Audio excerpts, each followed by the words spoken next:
Welcome to Spartan Tiwari videos. काफ़ी दिनों बाद वीडियो जा रही है बिकॉज मैं थोड़ी बिजी था किसी काम वाम को लेके। मैं कोशिश करूँगा रेगुलरली वीडियोज आए, बट चलो डिस्कस करते हैं। फर्स्ट में होगा हमारा Indian stock market, stock specific and indexes. दूसरा हमारा होगा क्रिप्टोज मार्केट एंड तीसरा होगा हमारा जियो politics, direct impact for stock market and crypto market all over the world like financial market. बात करते हैं निफ्टी की। Open the chart. आज मंथली एक्सपायरी थी तो एक्सपेक्टेड तो था कि कुछ बढ़िया मतलब मूवमेंट हो, पर अब नहीं हुआ तो मैं क्या बताऊँ, नहीं हुआ तो नहीं हुआ। देखो एक ना मैं लॉजिक की बातें करूँगा। लॉजिक की बातें में क्या होती है ना, जो लोग नए हैं मुझे लगता है उन्हें इस वीडियो से दूर होनी चाहिए बिकॉज मैं बहुत डीप चीज़ें बताने जा रहा हूँ। देखो आपने हेवी बाइंग करके इंडेक्स को तो आपने ऊपर रख रखा है, बट जो स्टॉक्स है लाइक लार्ज कैप जितने भी स्टॉक है, निफ्टी 100 जो लार्ज कैप स्टॉक्स है 40 to 50 60% डाउन है। ओके 60% डाउन है, डबल बॉटम पैटर्न बनाकर अगर आपने बाई करा वापस से उस वहाँ से भी डाउन चला जा रहा है। एग्जाम्पल ट्रेंड, सोनोफी, आपके सामने ये उदाहरण है। ट्रेंड पे मुझे इतना भरोसा था बट कुछ नहीं कह सकते बिकॉज कुछ समझ नहीं आ रहा है। इतना फ्रस्ट्रेटिंग मार्केट मैंने अपनी ज़िंदगी में 2017 का मैं बता सकता हूँ, ऐसा ही कुछ था बट इतना भी बुरा नहीं था जो अभी मतलब फ़िलहाल मैं देख पा रहा हूँ। निफ्टी के जो निफ्टी इंडेक्सेस जो ऊपर नीचे 100 200 पॉइंट 300 पॉइंट्स हो रहे हैं, बट स्टॉक्स में कुछ लार्ज मूवमेंट नहीं है, बहुत शॉर्ट मूवमेंट एंड वो भी डाउन साइड में। आपने बाई करा वो नीचे चला जाएगा, आपने सेल करा वो ऊपर चला जाएगा। What the fucking market, I don't no. मैं बिल्कुल भी मुझे कुछ समझ ही नहीं आ रहा, इसलिए मैं फ़िलहाल बाज़ार से दूर हूँ। बट मैं गोल्ड सिल्वर खरीद रहा हूँ, कुछ ETFs वगैरह ले रहा हूँ एंड क्रिप्टो वगैरह में मैं जा रहा हूँ। चलो आते हैं निफ्टी के एनालिसिस करते थोड़ी। Nifty all time high but Nifty stock 50% crash. क्या यार, मतलब कोई सीन होता है ना, कुछ समझ होती है, ऐसा भी होना चाहिए बट जिसका कोई सीन ही ना हो। हमें ऐसा लग रहा था ऑल टाइम हाई के ऊपर जाए क्लोजिंग देगा बट नहीं हुआ। हाई लगाया 26,247 की बट वहाँ से गिर गया एंड आज क्लोजिंग आई है 25,884 की। क्या लगता है क्या हो सकता है? जो जितनी मेरी समझ है, मैं अगर चार्ट की बात करूँ तो 25,743 की एक सपोर्ट बन रही है। अगर इस सपोर्ट को तोड़ा तो 25,000 तक आ सकता है, अगर उसे भी तोड़ा तो 24,500 के लेवल से, ऐसा मुझे दिख रहा है। बट फिलहाल मैं निफ्टी पे बुलिश इसलिए नहीं हूँ बिकॉज अगर कोई डेली टाइम फ्रेम पे कोई चार्ट जो एनालिसिस करता हो दिखेगा तो कहेगा कितनी गंदी चार्ट बनी है, यहाँ से 100% डाउन साइड की बन रही। बट ऐसा ना हो कि कल 200-500 पॉइंट ऊपर चला जाए और तुम मुझे गालियाँ दो, तो मैं गालियाँ सुनना प्रेफर नहीं करूँगा। ठीक है, अपनी अपनी एनालिसिस है। स्टॉक्स की बात कर लेते थोड़ा, कैसा रहा परफॉर्मेंस। आईटी सेक्टर देखो, कल आईटी सेक्टर ऊपर गया, आज आईटी सेक्टर नीचे गया। ठीक है, कि क्या समझोगे, मतलब सपोर्ट डेट आपने, आप स्विंग ट्रेडिंग के लिए भी कोई स्टॉक्स बाई कर रहे हो, फर्स्ट डे वो 500 पॉइंट गेन दे रहा है, सेकेंड डे 700 पॉइंट डाउन दे रहा है एंड फिर सेकेंड डे 2% ऊपर जा रहा है। तो ऐसे सिनेरियोज में अच्छा किया मार्केट से कुछ दिन बाहर रहो। तो आईटी ने कुछ खास करा नहीं, सारे माइनस में ही क्लोज हुए। फाइनेंशियल सेक्टर ने थोड़ा अच्छा करा है आज बट कुछ खास नहीं है, मतलब थोड़ी बहुत 0.29%, 0.50%, क्या मतलब बनता है। फार्मा स्टॉक ने थोड़ा दम दिखाने की कोशिश किया है बट ठीक है, ये 0.5% से लेके 1.6% तक का हार्डली रिटर्न, लाइक ग्लेनमार्क के जो 2.12% का रिटर्न दिया। ठीक है, कंज्यूमर स्टॉक्स को देखें, बताओ इंडिया की पॉपुलेशन बढ़ रही है, कंजम्पशन ज़्यादा होना चाहिए बट स्टॉक्स गिर रहे हैं और ये बिल्कुल समझ से पड़े बिकॉज इंडिया में जितने भी कंज्यूमर सेक्टर के स्टॉक्स है, कंज्यूमर ड्यूरेबल, जो तेल सर्फ साबुन बनाते, बिकॉज ये सबकी बेसिक नीड है एवरी पर्सन का। सो एक होप रहता है कि इसकी कंजम्पशन बढ़ेगी तो इसके जो क्वार्टर रिजल्ट आएंगे ऑब्वियसली बात अच्छे होंगे, बट वैसे नहीं आ रहा है। सारे कंज्यूमर्स गिरे पड़े हैं, आज भी गिरे। अब आते थोड़ी रियल एस्टेट। रियल एस्टेट क्या है, रियल एस्टेट ना बाउंस करे, आज अच्छी गिन है मतलब 1% से लेके 3.6% तक का रिटर्न है सिंगल डे में। अच्छा है, रियल एस्टेट ने आज अच्छा करा है। एक स्टॉक है ओबेरॉय रियलिटी। इस स्टॉक को मुझे याद है मैंने आज से दो ढाई साल पहले मैंने एक लेवल पे डाला था, वो मेरा टॉप हाई था। स्टॉक उस रेंज को आज तक नहीं तोड़ पाया, नीचे ही है। उस पर मैं सेलिंग का मैंने ट्विटर पे डाला था, आई थिंक एक 1.5 ईयर्स पहले की ये वीडियोज एक होगी, ट्विटर पे मैंने डाल रखा था। वो ओबेरॉय रियलिटी ने वहाँ से अब तक नीचे है। तो ऐसे स्टॉक परफॉर्मेंस कर ही नहीं रहे, क्या होप रखते हो आप लॉन्ग टर्म इन्वेस्ट में ऐसे पैसे बना पाओगे? मुझे डाउट लगता है। अब आते हैं banking sector. PSU banking sector ने अच्छा करा है, बट प्राइवेट सेक्टर ने आज अच्छा कुछ नहीं करा। अब ये पता नहीं क्यों नहीं करा, बट प्राइवेट सेक्टर कुछ नहीं, like HDFC, axis, ICICI bank, state bank कुछ खास परफॉर्मेंस करा नहीं। और पीएसयू सेक्टर के जितने छोटे बैंक है सरकारी है, उन्होंने अच्छा परफॉर्म करा। अब इसका क्या कारण है? कोई कारण अगर आपको समझ में आ रही तो प्लीज आप ही हमें बता दें। रिलायंस क्या कहते हो? रिलायंस बाजार का मार्केट मूवर से। चलो मैं इसके चार्ट एनालिसिस कर लेता हूँ। 52 वीक्स हाई पे है, 1560 रुपीज़ का कल हाई लगाया था। आज क्लोजिंग आई है 1539.70 रुपीज़। कैंडल डोजी कैंडल है, कुछ नहीं कहेंगे बिकॉज स्टॉक्स के बारे में, because I am not SEBI registered analyst, so I don't recommend for any stocks buying selling. I'm just video making only for educational purpose, not buying selling recommend.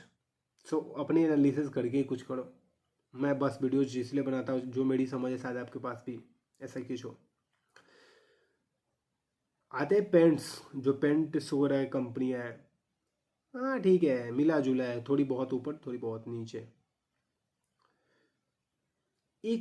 एक sector है जो अच्छा परफॉर्म अब तक कर रहा है, वो है ऑटो सेक्टर। ऑटो सेक्टर के जितने भी स्टॉक्स है, Eicher motor, hero MotoCorp, but सबके साथ एक बुरी भी है। टाटा की जो दो कंपनी अलग हुई, Tata passenger vehicle and Tata EV, इसके रिस्पॉन्स अच्छे नहीं रहे बिकॉज सेंसेक्स ने भी हटा दिया उसे। सेंसेक्स ने भी हटा दिया टाटा व्हीकल को, पता नहीं क्यों हटा दिया। डिफेंस सेक्टर जो हमारा तेजस क्रैश हुआ है दुबई एयर शो में, इसकी वजह से सारे डिफेंस स्टॉक्स फिलहाल डाउन चल रहे हैं, थोड़ी बहुत ऊपर नीचे। और HAL हिंदुस्तान एरोनॉटिक्स बेसिकली इसकी मैन्युफैक्चरिंग एंड असेंबलेड करती है, तो इसके स्टॉक्स कल भी गिरे थे, आज आई थिंक 0.08% है। तो इसका कोई सीन नहीं बनता बिकॉज इतने कम स्टॉक्स, ठीक है, बट इम्पैक्ट तो पड़ा। कल आई थिंक 3.5%, 4% के आसपास गिरा था। रेलवे की बात करते हो, क्या लगता है रेलवे में? यार मैं क्या बोलूँ रेलवे में, यार 60% 70% स्टॉक्स डाउन है। अब इसमें मैं क्या एनालिसिस करूँ? अगर मैं चार्ट एनालिसिस भी करूँ, लाइक अगर मैं, चलो ठीक है, मैं एक स्टॉक्स की चार्ट ही एनालिसिस करूँ, इससे पूरी रेलवे सेक्टर समझ में क्या एनालिसिस करूँ बताओ? कोई स्टॉक कहाँ, कितनी हाई है इसकी? नो नो नो, कोई स्टॉक टॉप हाई लगाता है, मैं थोड़ी सी अगर मैं इसे छोड़ा कर दूँ, चार्ट को जूम करूँ, तो मुझे कुछ चीज़ें समझ में आएगी। इसके टॉप थे I think 680 rupees and today closing price 322.90 rupees.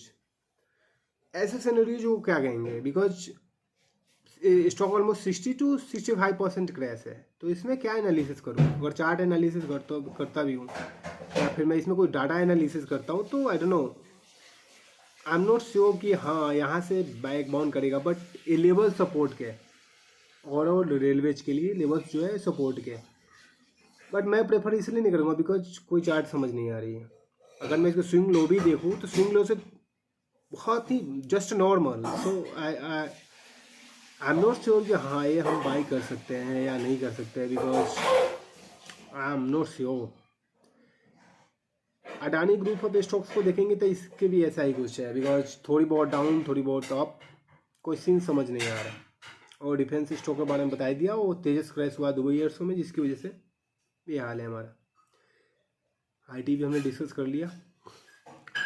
Tyre stocks का थोड़ी सी ना मैं निगेटिव इसलिए हूँ बिकॉज अभी जो सेल्स के आंकड़े आए हैं, रिसेंट क्वार्टर रिजल्ट्स आए हैं, इसमें कुछ मैसिव गेन नहीं देखने को मिला। रीजन इज सिंपल देन कि जैसा ग्रोथ एक्सपेक्टेशन था वैसा कुछ नहीं हुआ, जिसकी वजह से कुछ स्टॉक्स में हायर मतलब मोमेंटम नहीं मिला। तो हम कहाँ तक पहुँचे थे? केमिकल्स स्टॉक ना अचानक क्या हुआ कि सारे जो केमिकल्स स्टॉक थे ये मतलब अच्छा बाउंस करा काफ़ी। मैं सच कहूँ तो 6 to 7 मंथ इसने अच्छा गेन दिया। बट पिछले लास्ट वीक से जो इसके रिटर्न्स हैं पता नहीं क्यों मतलब समझ नहीं आ रहा। आई डोंट नो क्या है। लाइक अगर तुमने टॉप निफ्टी के जो केमिकल्स स्टॉक्स को देखो तो कुछ खास मोमेंटम मिला नहीं है। और रीजन भी कुछ टॉप है केमिकल प्रोवाइडिंग कंपनीज है, इनके जो रिकॉर्ड्स वगैरह डाटा जो वगैरह देखो तो share holding pattern it's normal but not a higher growth. अब ऐसे स्टॉक्स से आप क्या होप रख सकते हो? जो टॉप केमिकल्स कंपनी है उनके स्टॉक्स की जो परफॉर्मेंस है with in A seconds record high 52 weeks high and with in A seconds वापस नीचे, तो कुछ कहना मुश्किल है। मैं खुद भी श्योर नहीं हूँ, इसलिए मैं अभी फ़िलहाल बाजार से यही कारण है कि मैं दूर हूँ, क्योंकि मुझे खुद समझ नहीं आ रहा। तो मैं आपको क्या बताऊँ, क्योंकि झूठा ज्ञान देने से अच्छा है कि भाई अपना मुंह बंद कर ले। अब आते हैं निफ्टी इंडिया की जो टॉप लार्ज कंपनीज है पूरे इंडियन स्टॉक मार्केट में। स्पार्टन 2.5 में वो पूरे वॉच लिस्ट में 32 स्टॉक्स हैं, उसके बारे में एनालिसिस करते हैं।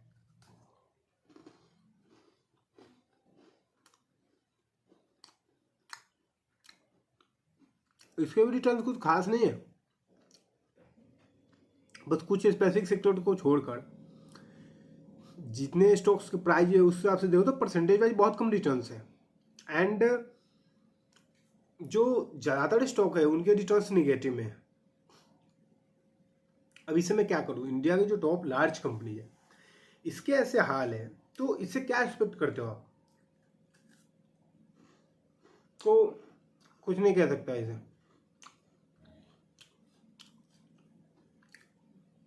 अभी रिसेंट की मैं एक चीज़ बता रहा हूँ आपको। कुछ दिन पहले मैंने कुछ फाइनेंशियल स्टॉक्स पे एनालिसिस करा। डेली टाइम फ्रेम पे बढ़िया चार्ट पैटर्न्स थे, वीकली टाइम फ्रेम में भी बढ़िया चार्ट पैटर्न्स थे। मैं सच कहूँ 6.9% का नेगेटिव रिटर्न है। अब आप कैसे एनालिसिस करते हो? आप किस बेस पे करते हो? चार्ट एंड डाटा बेस्ड पे करते हो ना, ग्रोथ बेस्ड पे देखते हो, प्रमोटर होल्डिंग लॉट ऑफ कम चीज़ों को देखकर आप एक एनालिसिस निकालते हो, एवरेजिंग निकालते हो एंड वहाँ से आप बाइंग सेलिंग पोजीशंस की मतलब सोचते हो ये करेंगे वो करेंगे। बट आपका जो चार्ट एनालिसिस है अगर काम नहीं कर रहा है, इट मीन्स कि मार्केट फ्रस्ट्रेटेड है, मैनिपुलेशन चल रहा है, होप कि तुम इससे दूर रहो। एंड मैं एक्सपीरियंस से बता रहा हूँ, ऐसा मार्केट में 2017 के लास्ट नवंबर में देखा था एंड 18 के मिड तक चला हो and it's a very frustrating market date point time. So ठीक है, जब चीज़ें श्योर नहीं हो तो थोड़ा सा दूरी बनाओ। एंड कुछ स्पेसिफिक स्टॉक एक ही बार 5 to 6% बाउंस चले जाएंगे, कुछ स्पेसिफिक स्टॉक एक ही बार 5 to 6%, 10%, 20% डाउन चले जाएंगे।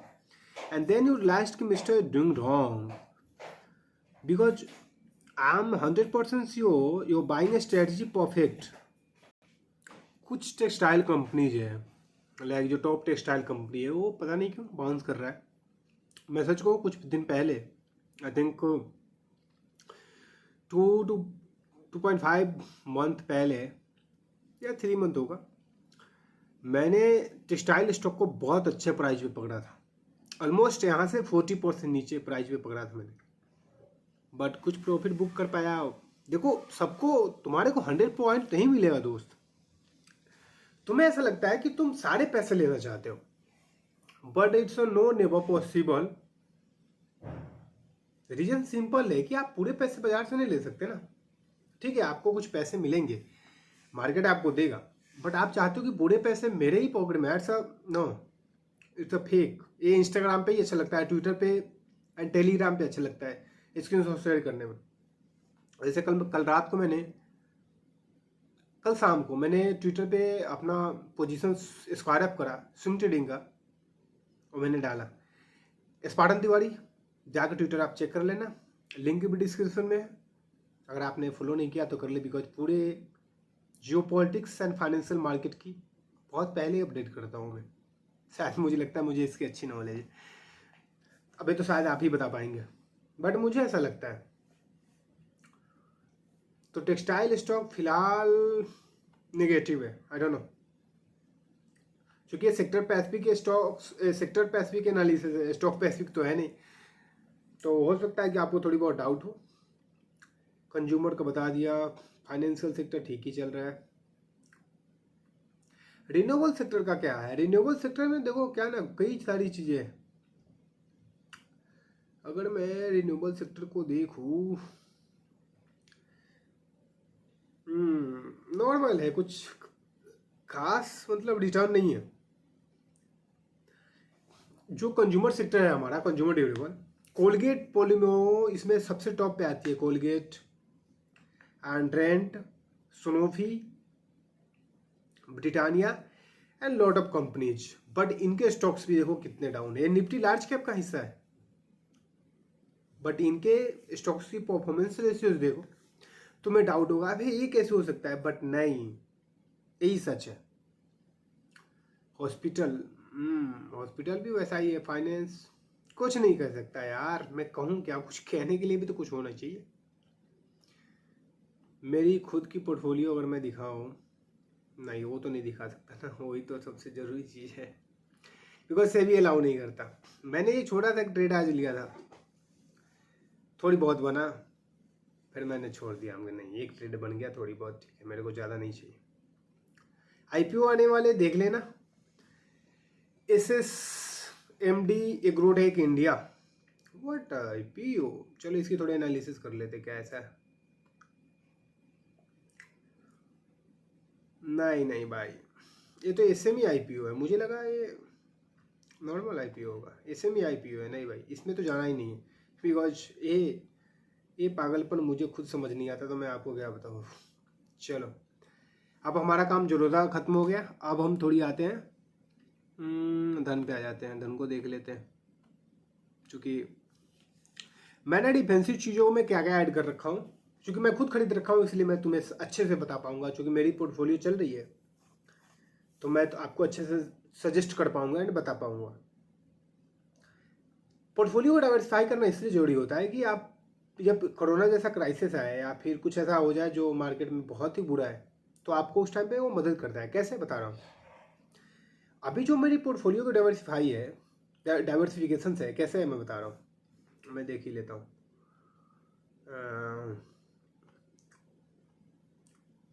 ओवरऑल पोर्टफोलियो रिटर्न्स दिख जाएगा, और दिस इज होम पेज। 25% इसमें म्यूचुअल फंड्स है, ठीक है।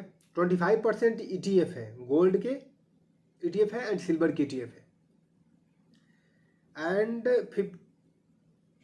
45% स्टॉक्स है, ओके, एंड 45% स्टॉक्स है। बचा कितना हमारा? 5%। तो 5% पे इसमें वही, अच्छा 5% जो बचा है वो, उसका भी मैंने आज सिल्वर ही ले लिया। तो पूरे डाइवर्सिफाई, एक धन का हो गया। जोड़ोदा में चीज़ अलग है, वो नहीं बता सकता बिकॉज जो, ठीक है, वो स्विंग ट्रेडिंग के लिए उसमें स्टॉक सेलेक्ट करता हूँ, ट्रेड करता हूँ। ये इन्वेस्टमेंट पर्पज से है, इसलिए मैं आपको PNL दिखा नहीं रहा हूँ, क्योंकि सामने दिख रही है, सेबी अलाउ करता नहीं है कि ये सारी चीज़ें दिखाना, तो मैं इसलिए नहीं दिखा पा रहा हूँ आपको। आने वाले दिनों में जल्दी सेंसेक्स की एक्सपायरी है, थोड़ी इसकी भी एनालिसिस कर लेते हैं, शायद कुछ बेहतर हो पाए। सेंसेक्स का भी वही हाल है, ऑल टाइम जस्ट टच करते करते करते करते कर दिया क्या। वाह, सेंसेक्स ने ऑल टाइम हाई टच कर दिया, टच करके वहां से गिरा है। अभी भी ये निगेटिव कैंडल है एंड 83,000 तक अभी भी आ सकता है, चांसेस आर वेरी है। वैसे एक्सपायरी इसकी कब है थोड़ी ये देख लेता हूँ, क्योंकि मैं ज़्यादा इस पर नोटिस करता नहीं। 28 को है, 27 को, ठीक है तो है। जो स्टॉक नहीं खरीदो वो भग जाता है, जो स्टॉक खरीदो वो नीचे गिर जाता है। What the fucking doing mister. आते हैं निफ्टी बैंक को थोड़ा एनालिसिस कर लेता हूँ, शायद कुछ बेहतर बता पाऊँ। निफ्टी बैंक मैं पॉजिटिव देख रहा हूँ। क्यों? क्योंकि इसकी जो कैंडल है this is hammer pattern but A red hammer है, ठीक है। ये हैमर एक्चुअल हैमर उसे हम बोलते हैं जो मतलब राउंडिंग बॉटम पैटर्न्स पे बनता है एंड देन वहाँ से मार्केट धीरे धीरे धीरे धीरे या फिर इमीडिएट वहाँ से भगता है या बाउंस करता है, तो हम उसे हैमर कहते हैं। बट वो रेड में है एंड टॉप पे बना है तो ये इन्वर्टेड हैमर हुआ। वैसे कैंडल स्टिक की ज्ञान होना भी बहुत जरूरी है, होप आपके पास हो। और क्या बात करें, निफ्टी मिड पता नहीं क्या हो गया इसे, मुझे खुद समझ नहीं आ रहा। हाई टच करा, ऑल टाइम हाई लगाया एंड वहां पर वापस से 3 दिन में 3 रेड कैंडल बना दिया।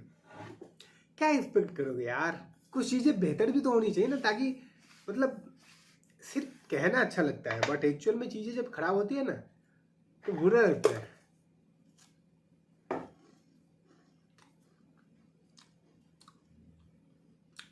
और आते हैं और एनालिसिस पे।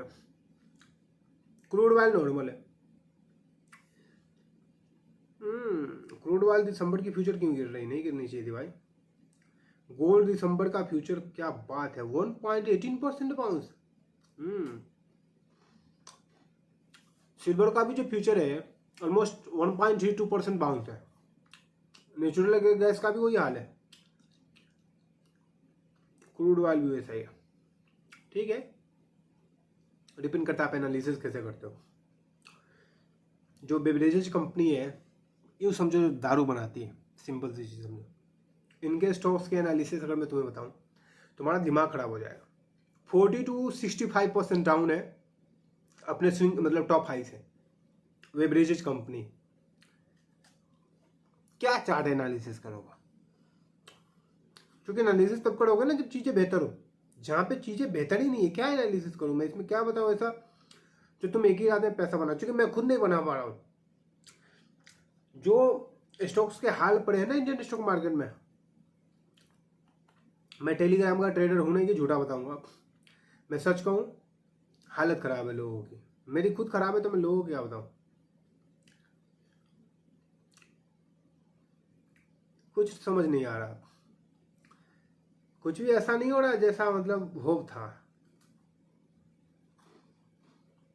रिन्यूएबल सेक्टर ठीक चल रहा है, आईटी सेक्टर में मैं अभी बाउंस देख रहा हूँ। आईटी सेक्टर में क्यों बता रहा हूँ, आईटी सेक्टर क्यों बाउंस करेगा, अमेरिका से हमारे ट्रेड डील की बात वगैरह जो चल रही है, आई होप कि वो जल्दी फाइनल हो। एंड आज यूक्रेन की जो राष्ट्रपति है व्लादिमीर ज़ेलेंस्की, इसने पीस प्लान को मानने को तैयार हुआ है। कुछ और मुद्दे हो सकते हैं बिकॉज कई सारे मुद्दे होते हैं, उससे बात बन नहीं पा रही है, तो मुझे लगता है जल्दी बन जाएगी। अमेरिका ने रशिया को एंड यूक्रेन को दिया है कि भाई इसे मान लो, युद्ध खत्म करो। ये पॉजिटिव न्यूज़ है। ट्विटर पे मैं थोड़ी देर पहले भी देख रहा था, इसके बारे में काफ़ी सारी न्यूज़ेज वगैरह आने लगी है, तो मैं वेट कर रहा हूँ उसी की वजह से कुछ ऐसा बेहतर हो। एंड पीपीआई का डाटा भी अभी आने वाला है, तो ताकि क्रिप्टोज में क्या बाउंस आते हैं।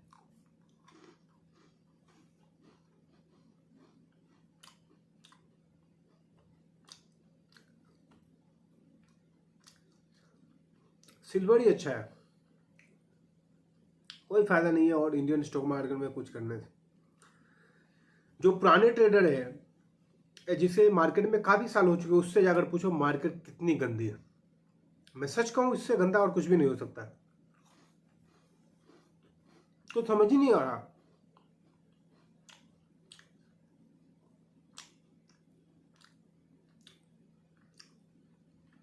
ऑयल सेक्टर लाइक जो पेट्रोलियम, ये ठीक है, ये ना पॉजिटिव है ना ये निगेटिव है, ये है न्यूट्रल। बट अभी कुछ दिनों से इसमें सेलिंग प्रेशर आई है, बट मैं समझता हूँ ये न्यूट्रल है।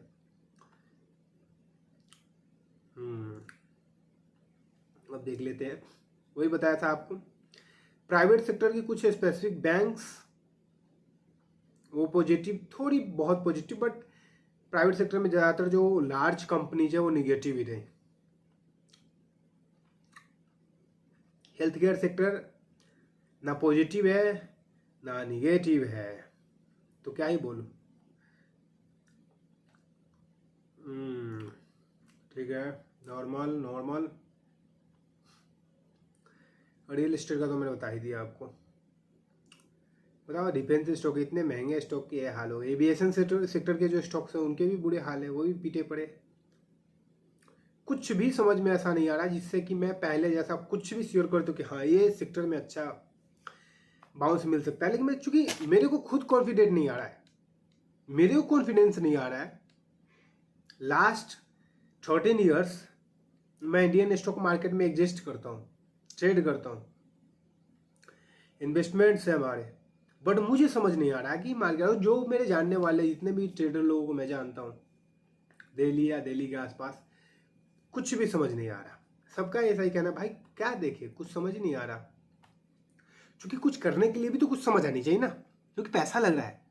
हम सिर्फ ट्विटर पे ज्ञान नहीं दे रहे, हमारा कोई टेलीग्राम चैनल नहीं है, हम ये बकवास करने के लिए कोई पैसे नहीं आपसे ले रहे। हम बकवास इसलिए कर रहे हैं बिकॉज हमारे पैसे लगे।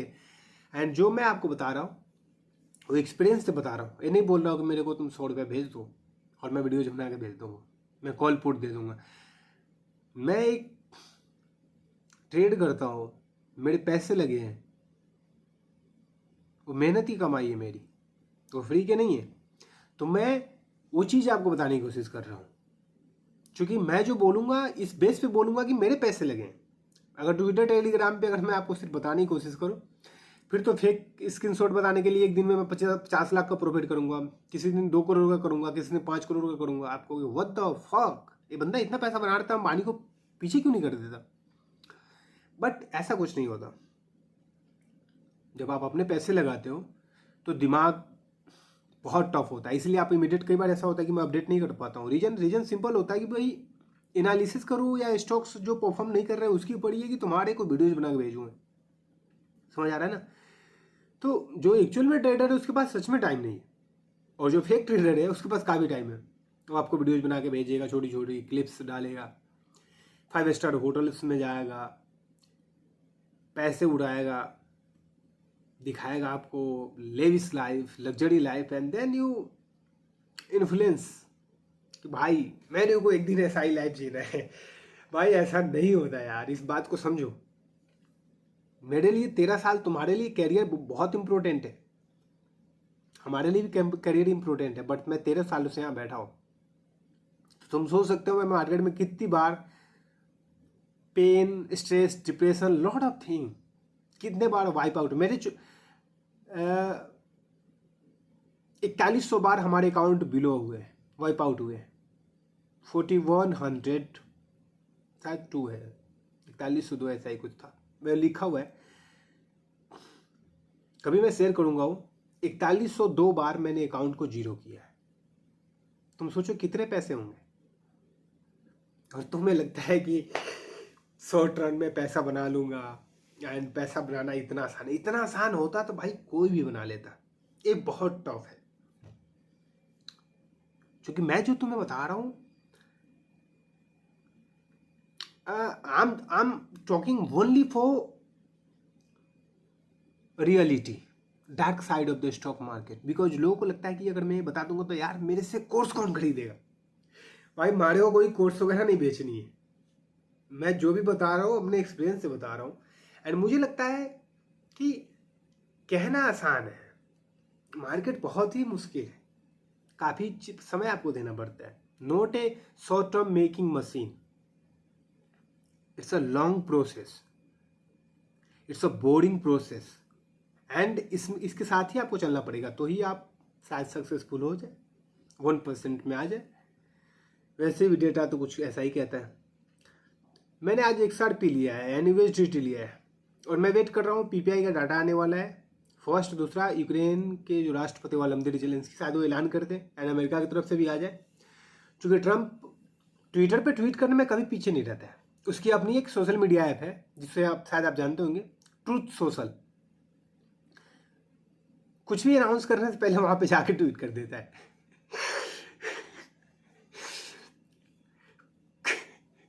कुछ भी ट्वीट करने से पहले, ट्विटर पे बाद में आएगा, पहले जाकर ट्रूथ सोशल पे लिख देगा मैंने इंडिया पाकिस्तान की वार रुकवा दी, मैंने रसिया को धमकी दे दी। मैं सच कहूं, रसिया को तुम किसी भी व्यू पॉइंट ऑफ से देख रहे हो, जहां से भी देख रहे हो, इस बात को समझ लो, रसिया में डबल पार्टी पॉलिटिशियन वाला सीन नहीं है। वहां पे सिंगल पार्टी रूल्स है, like China, North Korea, Vietnam, Laos, Cambodia,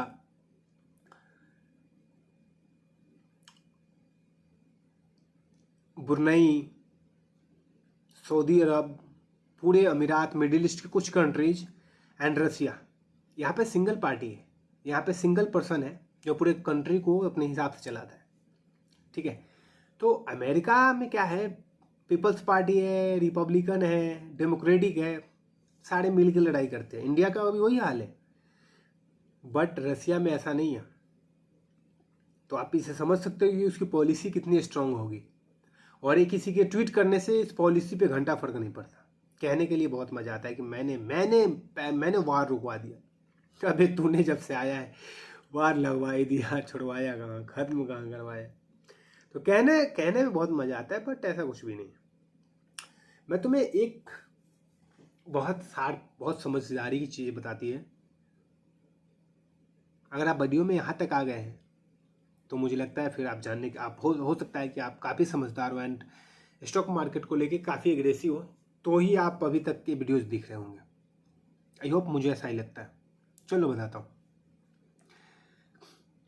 जितने भी लाइक कुछ बेसिक चीज़ों को समझते पहले, जापान का पहले जो रेट ऑफ इंटरेस्ट था, जापान बैंक्स का, बैंक ऑफ जापान का, वो 0% था। आप जापान से पैसा लो, South Korea, emerging economy like Vietnam, Laos, Cambodia, India, Pakistan की भूल लीजिए, अब मैंने क्या ही बोल दिया, बांग्लादेश या चाइना या यूरोप, कहीं भी आप पैसा लगाओ, आप पे इंटरेस्ट नहीं लगता था।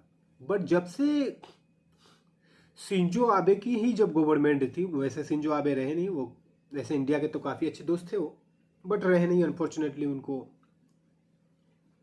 नहीं रहे। तो उसके बाद जो उनके दूसरे प्रधानमंत्री आए, उससे पहले ही ना आहट शुरू हो गई थी कि हम इन्फ्लेशन नॉर्मल नहीं रखेंगे, इन्फ्लेशन बढ़ाएंगे। तो जो लोग, जो फंड हाउसेज है, टॉप बैंकिंग फर्म्स हैं एंड टॉप इंस्टीट्यूशंस है, उन्होंने धीरे धीरे इमर्जिंग इकोनॉमी से पैसा निकालना शुरू कर दिया। क्योंकि अगर जापान में 0 इंटरेस्ट रेट है, अगर वो 0 से 2.5% तक अगर आ गया है, अभी की जो सिचुएशन है 2.5% तक आ गया है, तो जब 2.5% हम जापान को इंटरेस्ट रेट देंगे तो हम इंडिया में पैसा क्यों लगाए? समझ रहे हो ना? और यूएस के जितने भी बॉन्ड्स हैं वो सारा ऑलमोस्ट 1 ट्रिलियन जापानीज के पास है।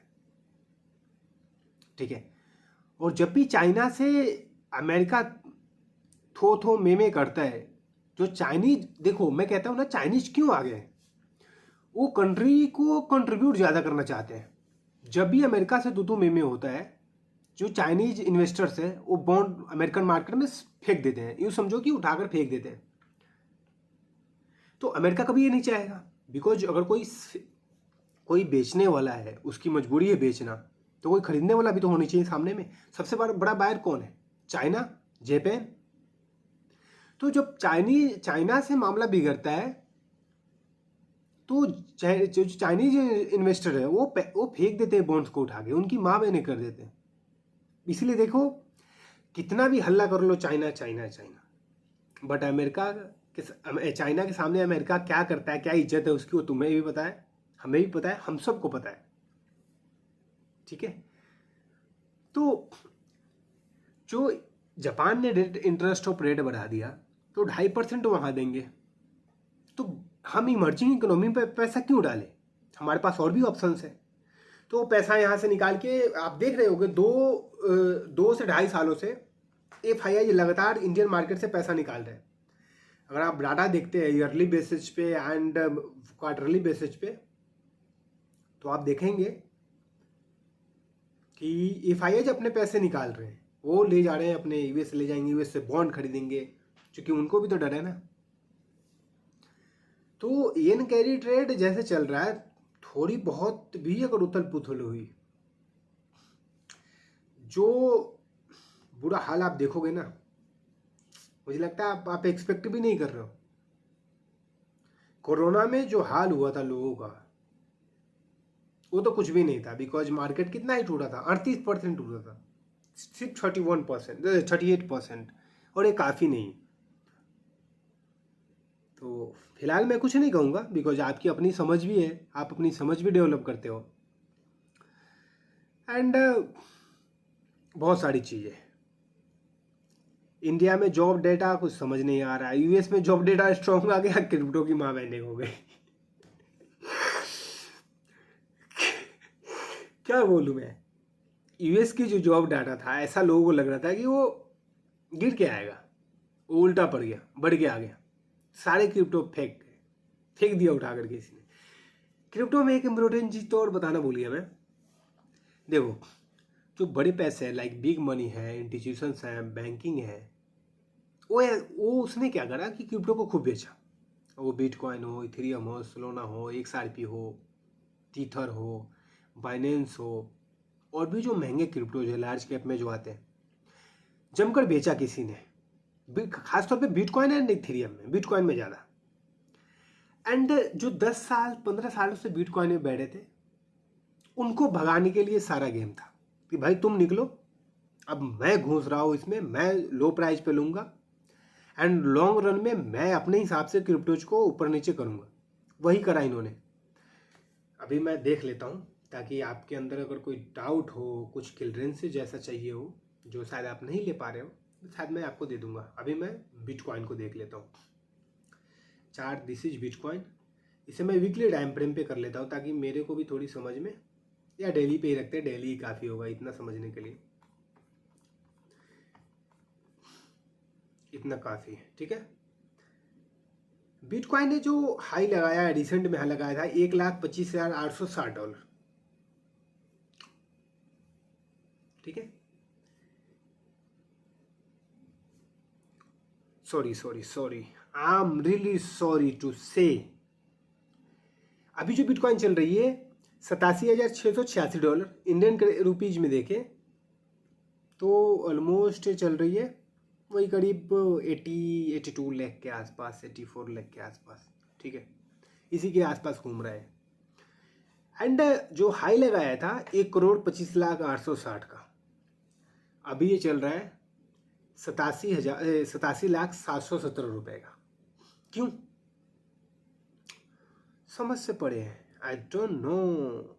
ओ USD, माफ़ करना, $87,708 का चल रहा है। तो पहले किसी ने क्या करा, टॉप पे पहले ऊपर से बेचवाया कि हाँ भाई तू बेच, निकल यहाँ से। एंड जो इसकी प्राइस, एक्चुअल प्राइस जो, हाँ इसने, लोग जो बड़े पैसे वाले थे, बिकॉज वो तो खरीदेगा ना, उसने अपना आराम से खरीदा 80,000 के आसपास, और वापस से 87,000 ले आया। 88,000 जाएगा, फिर यहाँ से 1,20,000 जाएगा, वैसे 96,000 तक कभी भी जा सकता है, मेरा ऐसा मानना है। वैसे मैंने भी कुछ क्रिप्टो जो लिए है, मैं देख लेता हूँ, पता नहीं कैसा चल रहा है। Coins future wallet, oh wow, this is my future wallet. बढ़िया लगता है जब आपको दिखता है ना, मज़ा आता है देखने में। मेरे को, मैं सच कहूँ, पोर्टफोलियो देखना मुझे काफ़ी पसंद है। अब क्यों पसंद है, ये अपनी अपनी सीन है, बट मुझे अच्छा लगता है क्योंकि मेरे पैसे लगे भाई, तो मुझे तो देखना हो। वैसे अभी 6% के आसपास डाउन है, बट मैंने और आज ऐड किया है क्रिप्टोज, कुछ टीथर ऐड किया है, कुछ XRP ऐड किया है, बाकी देखूंगा, बिकॉज पैसा भी तो होना चाहिए ना। गोल्ड में पैसा है, बटा हुआ डाइवर्सिफाई है, तो जितने भी थोड़ी बहुत पैसे हैं, मैं कोशिश करता हूँ कि चीज़ों को डाइवर्सिफाई करके रखूँ। चाहे 1 रुपये ही मेरे पास क्यों ना हो। मैं कोरोना वाली गलती फिर से कभी नहीं करना चाहता, इसीलिए मैं पूरा डाइवर्सिफाई है कि भाई गलती नहीं करनी हो। तो न्यूज़ पे फोकस रखना होगा आपको। रशिया यूक्रेन वार से क्या अपडेट आता है, पीपीआई का नंबर क्या आता है, एंड मैं कहूँगा फ़िलहाल बाज़ार से थोड़ी सी दूरी बना के रखो। मैं सीरियसली बता रहा हूँ। मैं मेरे को खुद कॉन्फिडेंस ऐसा नहीं आ रहा है जिससे कि मैं आपको कुछ बता पाऊँ, तो मैं आपको क्या ही बताऊँ। ठीक है, तो मैं आपको सजेस्ट करूँगा कि आप थोड़ी इंडियन बाज़ार से फ़िलहाल दूरी रहें। वीडियोज काफ़ी बड़ी हो गई, मुझे खाना भी खाना है। अब तक मैंने बिस्किट खा रहा हूँ।